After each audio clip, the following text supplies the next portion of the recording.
आज की कहानी है, क्या आपकी कोई कीमत है? आज की यह कहानी आपको जिंदगी की कीमत बताएगी। अगर आपके मन में भी इस तरीके के सवाल आते हैं कि मेरी जिंदगी में कोई इज्जत नहीं है, जिंदगी में मेरी क्या वैल्यू है, तो इस कहानी को सुनने के बाद आपको इसका उत्तर जरूर मिलेगा। तो आपका वक्त ज्यादा न लेते हुए इस कहानी को शुरू करते हैं। मैं सबसे पहले बता दूं कि यह कहानी एक काल्पनिक है।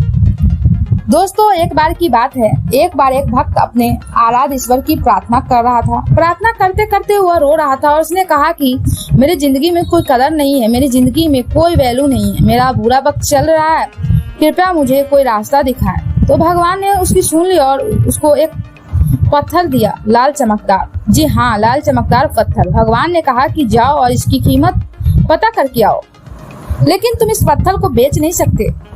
जब तुम इस पत्थर की कीमत पता करके आओगे तब शायद तुम्हें अपनी जिंदगी की कीमत पता लग जाएगी। वह गया सबसे पहले एक फल वाले के पास और उसने फल वाले को वह लाल चमकदार पत्थर दिखाया और पूछा कि यह पत्थर कितने का है। तो उसने कहा कि इसके बदले में मैं तुम्हें 1 दर्जन आम दे सकता हूँ, लेकिन उससे ने कहा कि मैं इस पत्थर को बेच नहीं सकता, मुझे सिर्फ इसकी कीमत पता करनी है। फल वाले ने कहा कि मैं इसके बदले में आपको सिर्फ 1 दर्जन आम ही दे सकता हूँ। फिर वह लड़का यानी भक्त आगे चला गया और आगे जाकर एक सब्जी मंडी के पास पहुँचा। सब्जी मंडी के थोक विक्रेता की दुकान पर पहुँचा तो उसने कहा, यह पत्थर कितने का है? उस विक्रेता ने उस पत्थर को ध्यान से देखा और कहा कि इस पत्थर की एवज में मैं तुम्हें 1 बोरी आलू दे सकता हूँ। तो भक्त ने कहा, यानी कि आपकी नजर में इस पत्थर की कीमत 1 बोरी आलू के बराबर है। सब्जी वाले ने कहा, बिल्कुल। भक्त बोला, लेकिन मैं इस पत्थर को बेच नहीं सकता क्योंकि मुझे सिर्फ इसकी कीमत पता करनी है। वह आगे चला गया, वह मार्केट में गया। अब की बार वह सुनार की दुकान में गया, यानी कि सोने चांदी की दुकान में गया। वहाँ वह आधे घंटे तक बैठा रहा। सुनार ने पूछा कि यह पत्थर तुझे कहाँ से मिला? तो उसने सारे जवाब दिए। सुनार ने फिर अंततः जवाब दिया कि यह पत्थर मैं 1 करोड़ रुपए में खरीद सकता हूँ, यानी कि मेरे लिए इस पत्थर की कीमत 1 करोड़ रुपए है।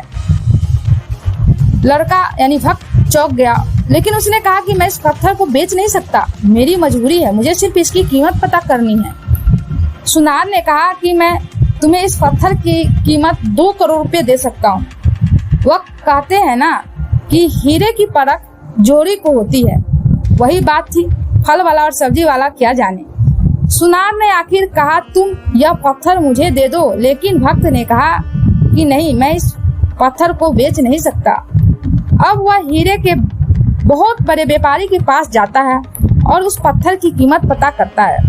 हीरे का व्यापारी इस पत्थर को देखता है और आधे घंटे तक उस पत्थर को वह देखता रहता है। उसने पूछता है कि यह पत्थर तुम्हें कहाँ से मिला?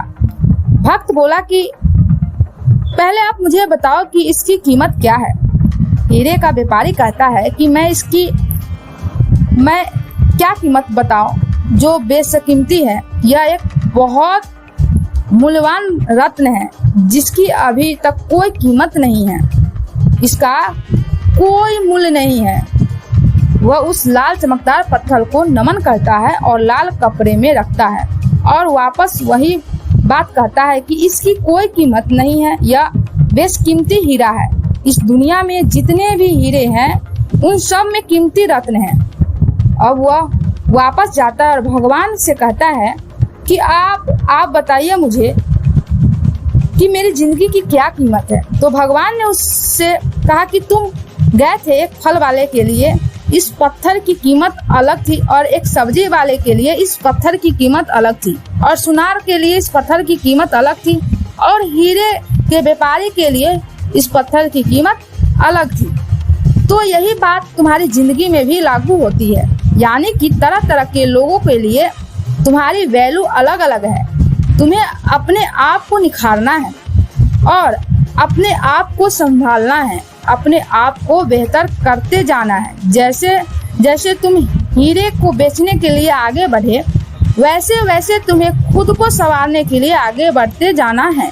जिस दिन तुम हीरे के व्यापारी के संपर्क में आ जाओगे, उस दिन तुम्हें अपने अंदर का टैलेंट पहचान लिया जाएगा। उसी दिन तुम्हें वह अपॉर्चुनिटी मिल जाएगी या तुम्हें वह अवसर मिल जाएगा जिसकी तुम्हें तलाश है। तो तुम्हें हताश होने की जरूरत नहीं है। तुम्हारी जिंदगी की कीमत उसी लाल पत्थर की कीमत के बराबर है। बस यही है कि अभी तक तुम सही इंसान के संपर्क में नहीं आए हो। जिस दिन तुम सही इंसान के संपर्क में तुम आ जाओगे, उस दिन तुम्हारा भाग्य चमक जाएगा। लेकिन इसके लिए तुम्हें हर दिन प्रयास करना होगा, हर दिन आगे बढ़ते जाना होगा। जिस दिन तुम रुक गए, उस दिन संभावनाओं का अंत हो जाएगा।